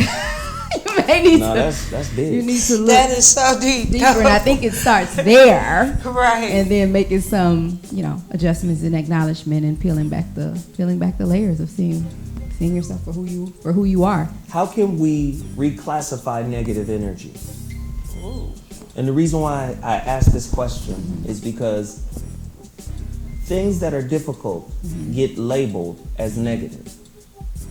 Now, please keep in mind, I'm not talking about abuse. Right. I'm not talking about somebody, like I said, demeaning your spirit or denigrating your spirit or disrespecting you or fighting you physically. I'm not talking about that. What I'm talking about is uncomfortable opportunities that reveal what hasn't been worked on. So what comes to mind, I was just talking to my friend about this yesterday. That's fun. So I feel like a large part of what this boils down to is just vulnerability. And I could be biased, but it's been something that I've been researching and thinking about. And I told my friend yesterday, I was thinking about this. I was working with some clients, and it's something I'm writing on. I said, vulnerability is a beautiful bitch. I love it. And he was like, what do you mean by that? I said, because in the essence, if you truly, and it goes to redefining what vulnerability is and what a relationship is and what working through things is, and we have to redefine all of that because it has negative. But if I view vulnerability as weak, or I'm not gonna let you see who I really am, oh no, I'm not allowing you to see that part of me, as though it's this thing that we hold hostage, and if you're good enough or do what I ask you to do, or if you're worthy enough, then I'll let you see my vulnerability. Now, within reason, you need to go blabbing your whole life to someone you first met. But if I look at vulnerability, and when I'm learning and embracing is looking at vulnerability as an opportunity to connect. It's an opportunity to show someone what I'm feeling, my thoughts, and it's an opportunity for me to collect information, because once I've shared something with you, it may suck if you don't respond in the way I want you to, but now I have that information. And now this information I have, I get to decide how I interact with you, how close I want you in my life. So it's really just it allows me to be authentic. And gosh, if you have two people who are authentic in a relationship, how wonderful is that? Wow. That I can be my true self with you. Like, that's a beautiful thing. So it's beautiful. Now the bitch part. Right. Like, if you're dating someone who's beautiful, you're like, oh my God, this is wonderful. This is the best thing ever. We on our highs. You're beautiful. That's right. But when the bitch part come in, it's just like, this sucks. And that's when people don't respond in the way you want to. Or maybe you're someone you're in tune with, because just because I'm a therapist. I hate, people think you're a therapist, you don't have moments. I have moments too. Yeah, you're human. Human at the end of the day. But you could be in tune, and when I'm not on my game, right, there's a beauty in you being able to walk away knowing that we're authentic with each other, and this is not rocking the relationship to a certain degree within reason. And then you can come back and say, hey, Mimi, this was, man, when you did that was hurtful. And then me be able to take accountability. Like, that moment, like, can you imagine? Like, that's a beautiful thing, and so much growth, and then look how much more connected we are. But when you don't respond in that way, it's hurtful, it sucks. Absolutely. But once again, I have some information. So if we're in a close relationship, I can go back to that. If we're not, if you're a best friend or a colleague or a coworker that I came with something, then I may need to make some changes. Right. I always say relationship. Now, No, go ahead. one more thing. So I always look at relationships. I always give my clients the bullseye. So the board that you throw the darts at? Yeah. So in the center is you. And the only entity that can be in there with you is God, or whatever your spiritual belief is, because that's the only thing that can be within us. And then every ring represents how close you feel to someone. Right? So you have people on the outer ring that get brought in between different things you give your life, and then you have people who are on those close rings that sometimes they do some things you got to kick them out a ring or two, or maybe completely off the board. Right? So I feel that when I'm vulnerable with you, it's an opportunity for me to assess where what ring you need to be in my life to a certain degree. So I don't take it personal. It may hurt, but at least now I know, okay, when I come to you with this information, this is how you respond. So sorry, friend, maybe we're not as close as we need to be. I may have to put you out a ring or two. So that's just kind of my thoughts on it. I like it. Peaches? Well, I think the way that for me it's about honesty, like you said, and it goes back to what you said too, Zoe, about the spirit part.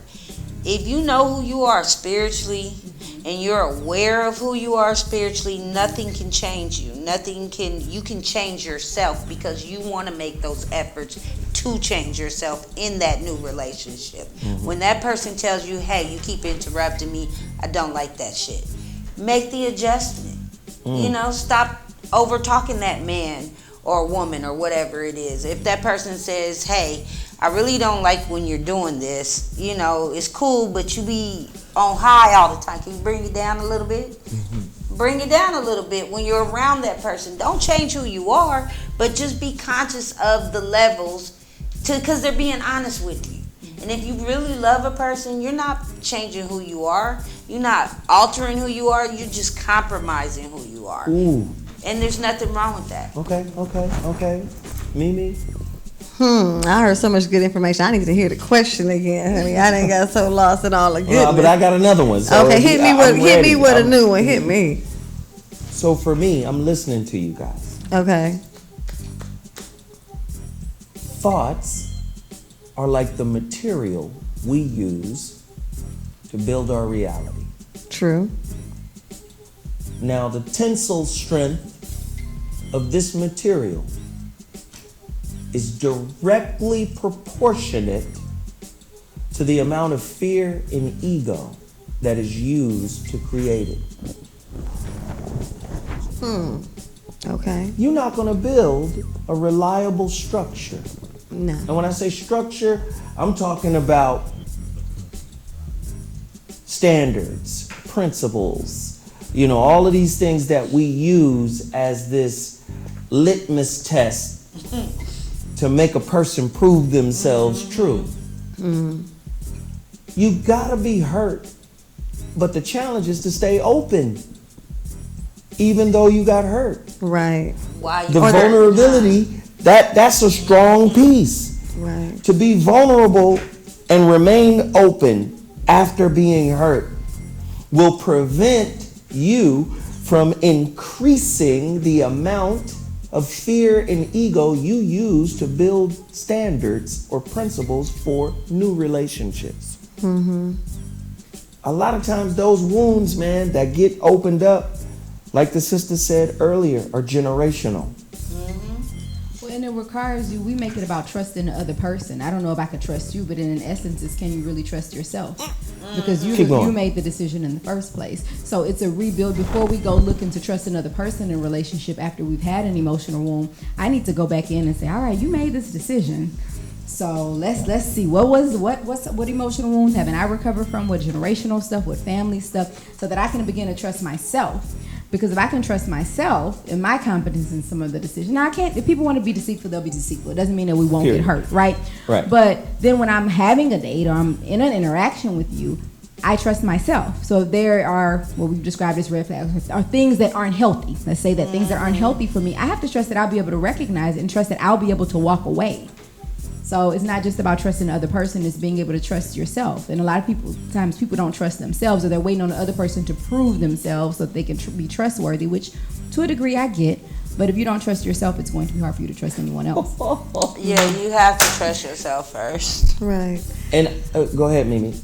Oh, wow. So I don't know if I want to piggyback off of what she said. Go Yes, back to go what ahead. you were saying right go there. ahead. Yes. I was going to say, I think it's important for you to trust yourself, but I also believe, like, I trust myself, but I don't trust everybody while I'm walking down the street. Like, you can't trust everyone just on face value, but I think in general, but when you go into a relationship, I think it's important to look at it like a plain sheet of paper, like to accept them as they are. Don't come with your crayons and markers making them be something they're not. You just made them become something they're totally not, and I think that's bringing the baggage in. So I think when you get a new relationship, you should just treat it like someone new in your life and give it the full opportunity and communication instead of bringing old things to the relationship. Now, I agree with you to a degree, but then I stop short of baggage is gonna come. Right. It's gotta come. Absolutely, it's gonna come. But It the has reason, to come. no, I agree with that because I come with baggage. We all come with baggage. But the reason I said that is because sometimes, like for instance, this is something I may do as an example. Say I'm dating someone and they're not answering the phone, and my last boyfriend was a big cheater. This guy is really not a big cheater. This dude really falls asleep. This dude is really busy. This dude is really doing all the stuff he's saying that he's doing. But because I have old baggage of someone who sent me the voicemail, who's always playing games, I've made him a joker too. When he wasn't really a joker, he was still the king. Because it looked like him on the surface. Right. And so that's the reason I said that. Maybe I used the wrong words, but I've done that before. I've made someone be who they weren't. You know what I'm saying? And I assumed, and then I had to retract, and sometimes I even saw that. But the good thing is I was woman enough to say, hey, I apologize. I thought you were someone that you weren't. And I think that's important. When you see the difference, acknowledge that you made that mistake. Don't just keep, oh, well, they didn't do it this time. No, say, hey, they didn't do it at all. Right. They didn't do it. Right. That goes back to, kind of recognizing what emotional wounds have been set. Exactly. Because it doesn't mean that it'll go away. If you got hurt, you got hurt. But I have to be so self-aware that I'm saying, okay, why am I feeling this way? Okay, I'm anxious because he didn't answer the phone. Oh, dude did that back in the day. Okay, let me check the facts. The fact is, he's been cleared. The fact is, I don't have any other evidence of, foul play and things. Okay, so this is my stuff. Let me take a breath, go watch a movie, relax, and wait for him to call. But that's emotional maturity, right? And being aware of your own triggers and things. So I think that's why when people get married later in life, their relationships are so much different. Like I was married I was married at a young age. I learned a lot about the nice guy from my husband. I learned a lot about the bad guy from my son's dad. I learned about the hoe from the longest relationship I had, which wasn't a relationship. Men but can it be was. I mean, women can be hoes too. But I used to be trying to throw me off. But I had the understanding that after that hurt that I went through, that I'm going to still love hard as I can. I'm not going to stop letting you see who I am. Yes, I'm the bitch that's going to call you in the morning and go, good morning. Guess what I did yesterday? I'm the person that's going to talk to you about my life. So if a man doesn't accept me and moves on, deuces, nigga, you ain't the one. Because the one for me is going to say, hey, oh, for real? He's going to talk just as much as I am or be a good listener. Because I'm not going to stop being me because he dealt with a bunch of bitches that was one type of way, or a woman that was, you gotta love all you can while you can, because you only got one life to live. Life is short. Now you're saying some big stuff here, because for me, trust and loyalty, from my observation, have been tools and mechanisms used to perpetuate fear in relationship. They're driven by fear, I should say. Again, everything that we see in relationships, from my perspective, is fear-based. You need to be loyal, right? Okay, what does loyalty mean? What is your definition of loyalty? You need to have only me. It should just be me. That's not loyalty. So let me oh, okay. So monogamy? Yes, you need to be totally with me. Okay, so why is that your preferred choice of, intimate relating? Right? Let's have these real conversations in the beginning, right? Right. Why is this your preferred choice? Well, because my mother and them were like that, right? Okay. That's how you model relationships. That's fine. That's fair. But what if a man comes to you and says, that's not a starting point for me. That's a destination. Okay. Can you handle that? Yeah. Or, let me paint a picture. Or, as is common in many situations, you have a woman who may say, yes, I can deal with that, but is constantly working to change you or win you over or pull you into what she wants you to be. Right, right. She didn't mean that. Let's talk about She it. was emotionally immature. Because this is why commitment is an issue. Because a lot of times people will sign up for something, and then if a person is honest, this is why I always tell men, be honest about how you feel and about who you are and what you want. From the day one. From day one. I had to learn this because I used to lie. Didn't need to, but I did. But I'm just saying, like, if you're just honest and you go, look, this is not, the starting point for us. This is the destination. Right. And if we can work through whatever we need to work through and arrive there, I'm open to that happening. Right. Talk to me about the women who ignore that, because this is about outcomes. This is about frustration. This is about frustration. This is about disappointment. Do you understand? This is about unfulfillment. Talk to me about that, Mayumi, that process, that thought process. Mayumi. Well, I think that goes back to what we were speaking about earlier in terms of, what you want may not be what you need, So if I know I want to be in a committed relationship right now, that's where I'm at, and I accept something that I'm not totally, in tune with or in line with, then I'm setting myself up for failure. Is that a kind of desperation, thirstiness? Thirstiness. Let's just use the terminology that the kids understand. I think it's unrealistic thinking. It's unrealistic because you think if you good, because then it goes to what you can prove. If I'm good enough, if I have sex enough, then he'll see that I'm the person he needs to be with and he'll change. Versus I always ask people, can you accept this person for who they are in this moment with what's happening right now? But a lot of people don't want to look at that. They want to, that's just how men are, or we'll see, and so it's not accepting reality. But that's back to the trust thing. Right. That's back to the trust thing when you talked about trusting yourself first. So I have to trust myself that I know this isn't the right decision and be okay with the fact that somebody I really like may not be what's best for me. But that's me making a healthy choice. And sometimes, eating the carrots versus the cheesecake, it don't feel good. So now we're taking all of the relationship, normal, the basic one-on-one relationship beliefs and turning them internal. Trust is internal. Love is internal. And now, based off of what you just said, proof is internal. Yeah, because if I truly feel like I'm an asset and I feel like if I truly know my value, then in my mind, if you're not ready, it's kind of your loss. And it's not with an attitude or anything. I'm very clear on who I am. And so it would be great if our paths cross at the time, where we both are on the same page. But if not, you not being with me doesn't lessen my value or me. It just means that you weren't for me. But a lot of people take that personal. Yes, let's unpack it. Right. How does one prove one is worthy unto themselves first? That's a real question, ladies. I think you have to watch your talk. What are you telling yourself? How do you talk to yourself? Because that has a lot to do with how you view yourself. And is everything about yourself based on external factors?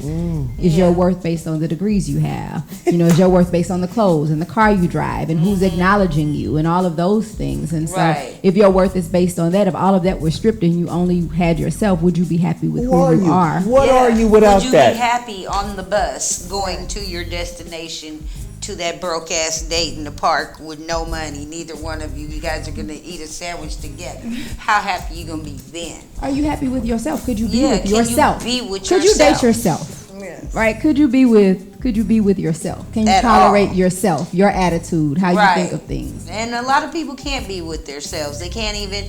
First of all, women got on too much bullshit to even see themselves. Let's just get that out the way. You don't even know what you look like, okay? Because you're homogenized. There's nothing raw about you. When a man meets you, he should meet you 100%. I don't care how much weave you got down your back, how much makeup you got on. He's gonna have to eventually see the real you, and that's gonna be in here. That's not out there. That's here. And if you're not happy with you spiritually, mentally, soundly, and you're not on a mature or ready to start maturing, at least listen to the things the person is saying to you and accepting who you are. This is greens and beans right here. This is beans and greens. Keep going, girl. You can't love nobody else It's hard to love somebody else if you can't even see you. Ooh, Mimi, get in here, cook something.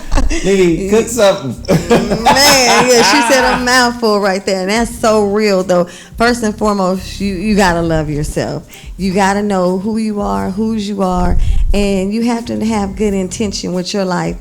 And in loving yourself, that means you take time out with yourself. And when you're with yourself, you're not feeling anxiety, because sometimes we feel anxiety about life and things that we're going through. But I feel like when you take time with yourself and get an inner peace, you know what I'm saying? You head to new destinations, because that inner peace is what makes you be able to make it through each day. We're all of us are in a fight daily, right? Yeah. But how you gonna fight this fight? You know, you ducking and moving. You feel me? Are you gonna have them hit you and knock you out? You feel me? Or you gonna do that 1-2 on? Do a 2-piece on them? You know, and so that's how you have to deal with life. Life is a fight, and it's all about what is your comeback. You know what I mean? Yeah. You know, so every time you go somewhere or go through something, let's be your biggest comeback to your situation. This is what I believe from all of this. Because we done covered some shit up in here. You understand me? We done covered some shit up in here. This is what I got from this. Most people are in an abusive relationship with themselves. True. Fucked up. And they try to escape. They try to escape that abusive relationship with themselves by getting an external relationship. And then creating a bunch of standards and principles and concepts and ideas for that person to protect them from the person they really need to heal. And that's that little child on the inside. Talk to me. Well, I think you have to take yourself with you wherever you go.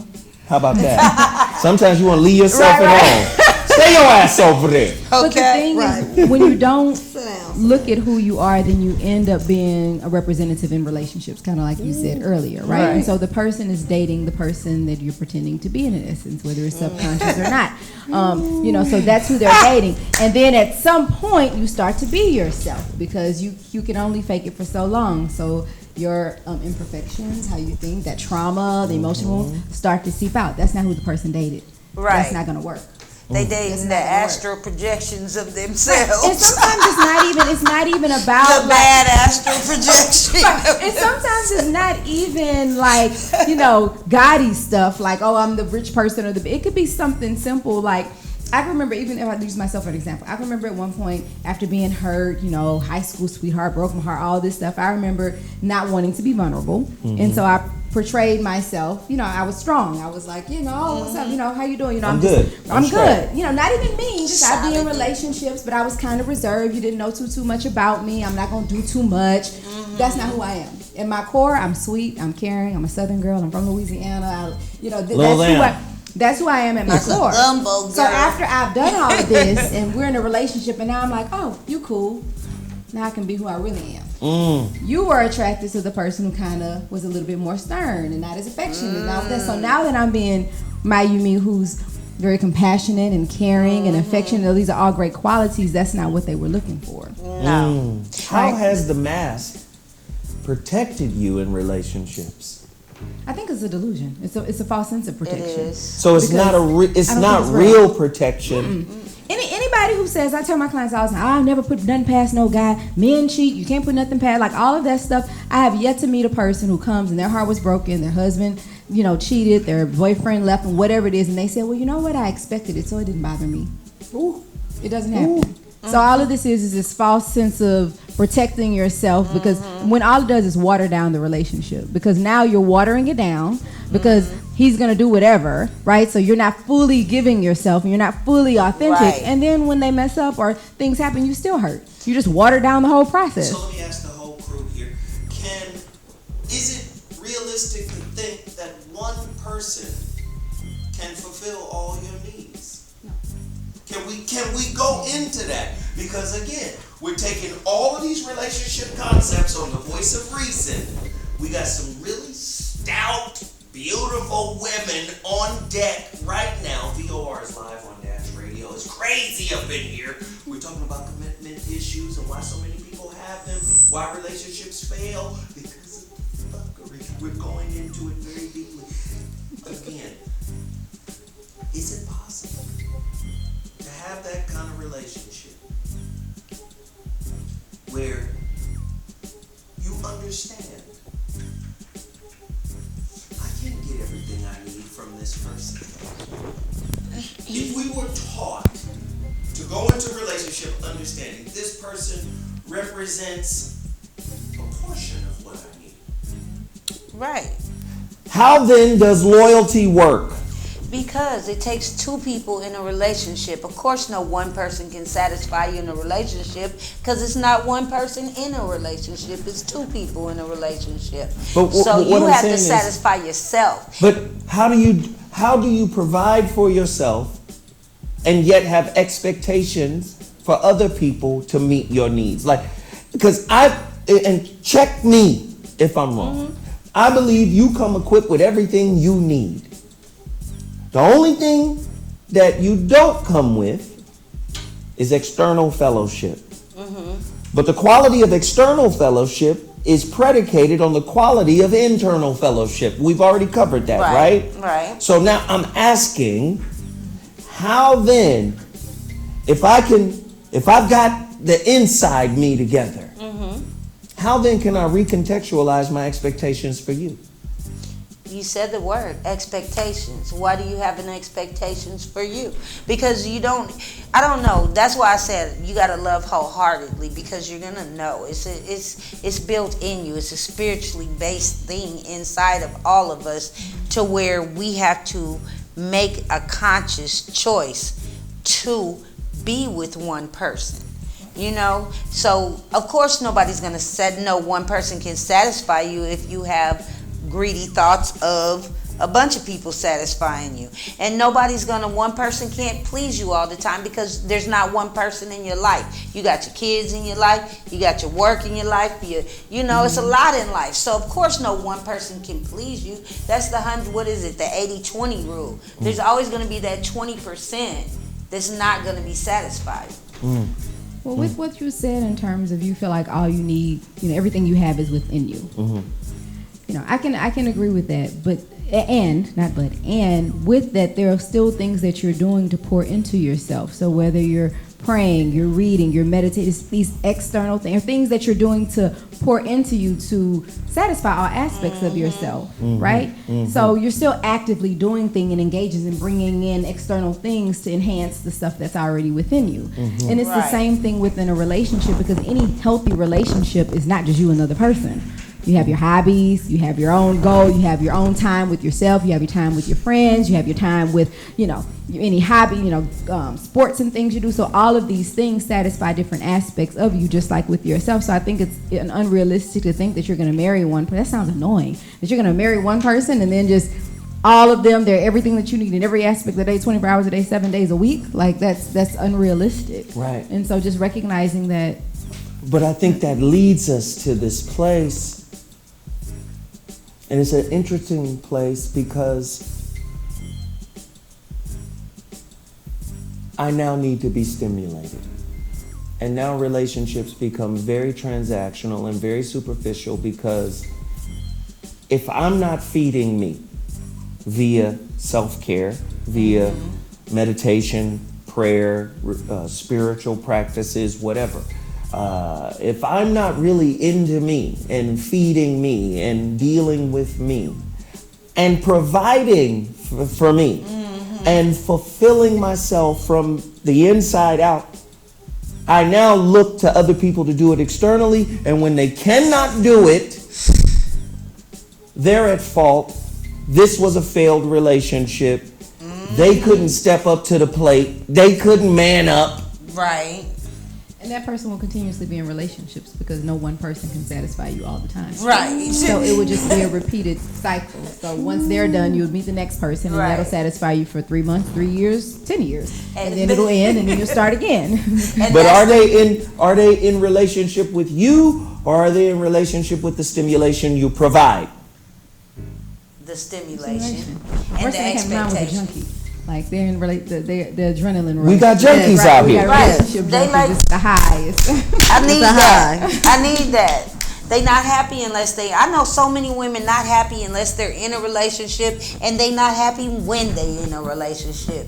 Bitch, make up your mind. But you know what? There's also women that'll take any type of relationship. I mean, I have a client I'm dealing with right now. She signed her baby over to the father. She just had the baby. She loves him so much. She signed the baby over. So I had to talk to her. Not that the daddy doesn't need to see the child, but you did need to sign the child over, saying that you're mentally with a disability. So at the same time, there's all types of people. Some people love so hard they don't think about themselves, and that's just a whole nother thought process. You know what I'm saying? That's a good point. Mimi, where can people find you? How do they support whatever the fit you doing? Man, you guys can check me out. Keeping It Real with Mimi on accelerateradio.net. That's every Thursday, 7 p.m. to 8 p.m. And then you can also catch up with me, Keeping It Real with Mimi, on all social media platforms. And then I'm on Dash Radio, VOR Radio. The aunties, I'm Auntie Mimi. I got my girl Auntie Peaches. What it do, Peaches? Y'all know where to find me. DAUGNEKEITH, all social networks. Always spelling your whole name. Hey, look how my Peaches. name baby. is spelled. Yesterday, the Uber driver came to give me and called me Dahuganu. That's your name. Look, No. the Hoogaday. He really, and then argued with me over how to say my name. I said, no, it's just say Don. He said, this is not Don. Dojajane. He said, Dejajane. I said, sir, just stop. If you don't know the name, just say D. Thank you, Dejajane. Yeah, don't do that. But I love y'all. Thank y'all for supporting us. The Hey, where do they aunties on follow you? VOR. Y'all can find us every Friday on 4 p.m. right before this show. And then you guys can find us here too with our brother Zoe. Hey, I appreciate you guys for coming out. I love you to death. You already know We that. love you. All right, you guys can find me. I have a show on yaxradio.com called Epiphany with Mayumi. It airs every Tuesday evening from 8 p.m. to 9 p.m. Y'all go follow her, please. Yes, Say it yes. again. Epiphany with Mayumi. You can find me on Instagram as well. Epiphany _ my first name, Mayumi. Follow me, leave comments, give me ideas for shows. I'd love to hear from you guys. Aww. As I always say, we don't have all the answers, but we do love setting up the conversation for you to continue. That relationship devotion is a big thing. If you know somebody like Mayumi in your part of the town, in your city, in your state, I want to hear from people who set up relationship devotions. I want to push that really, really hard for the black family. I That's believe relationships are at the ground of our reality, and the quality of our relationships determine the quality of our community. It determines the quality of the love we have for one another. Imagine if relationship devotions was happening, from slavery on till today. Wow. Always, right? I don't think gang violence could exist. I don't think a lot of the things that we do to ourselves, I don't think a lot of colorism and self-hate and all of that stuff could exist. So I'm really interested to see how far people will take this. And before I sign off, I want to read this quote by, of course, my favorite philosopher, Krishnamurti. J. Krishnamurti. Jiddu Krishnamurti. He says, real learning comes about when the competitive spirit has ceased. Ooh, say it again one more time. Real learning comes about when the competitive spirit has ceased. That's fire. Look at the competitive spirit between black men and women in America today. We can't learn about each other and thus appreciate each other or approve of one another Wow. until we kill the competitive spirit that exists amongst us right now. Ooh. That's the big takeaway from this show. You want to love? Don't compete. Right. You want to love? You must complete. Mm-hmm. You want to complete? You got to go inside and defeat. What are you defeating? The real battle. The unresolved, unpacked shit you've been through. The broken concepts and ideas you inherited. That's what you gotta defeat. That's the real war. The real war ain't with your man, and it's not with your woman. It's with yourself. You want legacy? You gotta start there.